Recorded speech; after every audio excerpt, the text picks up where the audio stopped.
We're back! After taking a month off to recover from our big year, finish our book about it, and to fix the darn furnace in the house, Ethan and I are on the road again and doing a little birding as we drive from Maine to Georgia. The excitement began in Portsmouth, Rhode Island, where we chased a life bird, the Tundra Bean-Goose. As its name suggests, the Tundra Bean-Goose nests in Siberia before migrating south into Europe and China during the winter. It regularly only visits United States territory in the Aleutian Islands. This wayward Tundra Bean-Goose has been with a large flock of Canada geese, moving from a reservoir in central Rhode Island to a football field at the local high school and back. We arrived at the high school bright and early, but found no geese. 10 minutes later at the reservoir, we found hundreds of geese and from a quarter-mile away managed to locate the Tundra Bean, slightly smaller than the Canadas, and with bright orange legs. No sooner had we found our newest life bird when it and a third of the Canada geese suddenly flew off toward the high school.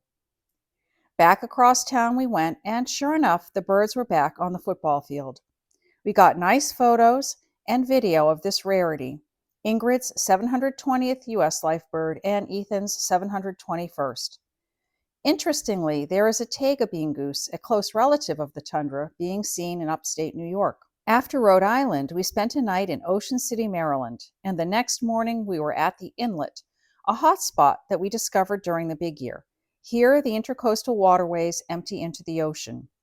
We found the expected array of oyster catchers, scoters, and gulls, but were surprised to find a red knot associating with a group of sanderlings and a dovekey feeding in the channel.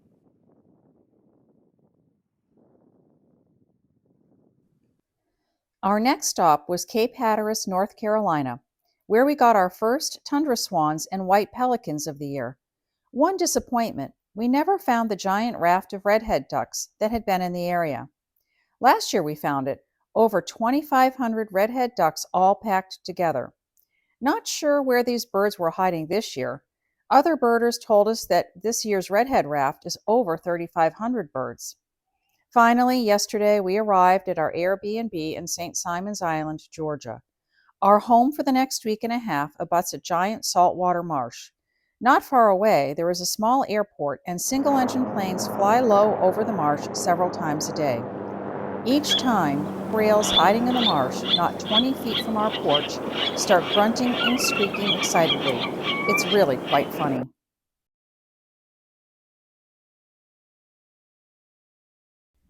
Have you ever thought about doing a big year in birding? In Every Bird from Sea to Shining Sea, you'll read about a retired couple who were just crazy enough to answer yes. Join Ethan and Ingrid Whitaker as they race down icy Minnesota roads looking for a great gray owl. Learn how they planned and packed for their big year.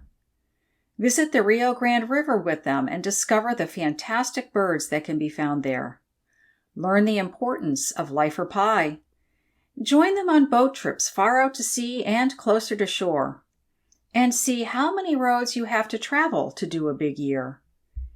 With over 800 wildlife photos by the authors, species spotlights, entertaining stories, and selected entries from Ingrid's travel journals, Every Bird from Sea to Shining Sea will take you on a journey like no other.